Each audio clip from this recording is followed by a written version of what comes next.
Hey everybody, Scojo in 360. Okay, so you're getting into 360 video, but you're not exactly sure how do you edit this stuff? Well, that's a really good question because editing 360 video is very different. You can still use a lot of the same traditional tools, but the way you approach it, very different. So what I'm about to show you is a smaller chapter from a larger video called my Becoming a Masterclass, where I'm gonna discuss not only how to edit video, but also what is stitching. So enjoy this, I'll catch you on the other side.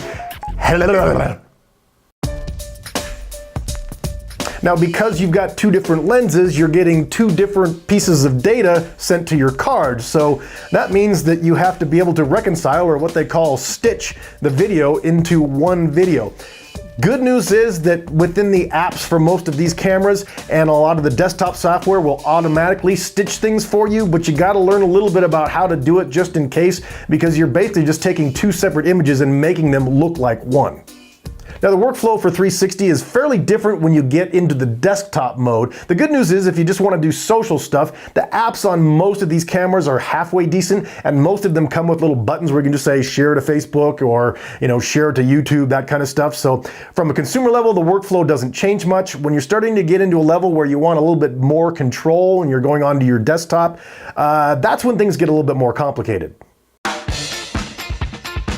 Up until recently, it's been a matter of having desktop software that you drop your footage into, and then it renders it into a format that then you can put on your computer that then can be used in Premiere and Final Cut and stuff like that. Now, they have released, people like Insta360, some plugins for Premiere that take that middle step out. The times I've tried to use them, they've crashed, so I'm not sure if they're up to speed yet on that. I just dropped mine into what's called Insta360 Studio, and there I can even do all the editing I want, but what I prefer to do is just use that as the middleman to rendering all my files into an MP4, which I drop onto my hard drive, which I then drop into Premiere, and then I begin my editing.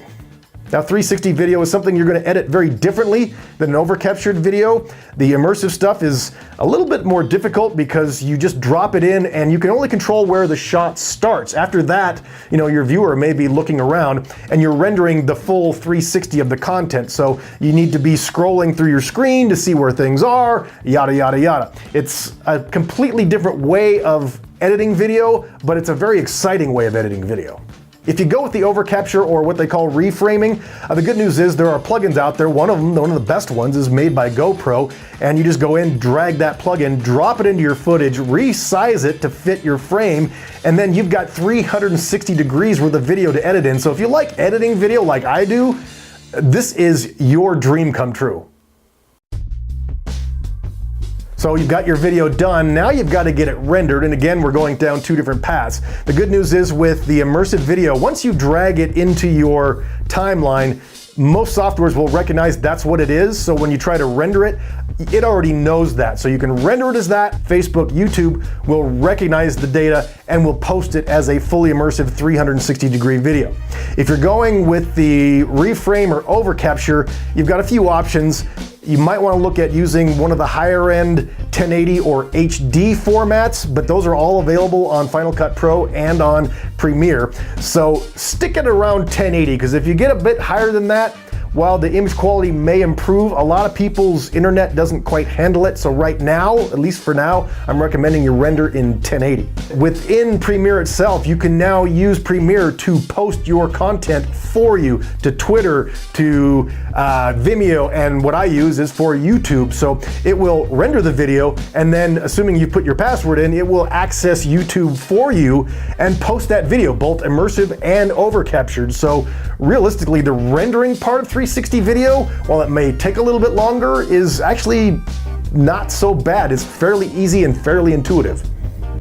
Yeah, as you can see, when you edit 360 video, you really have to approach it differently, but through traditional tools. So congratulations for checking out this chapter.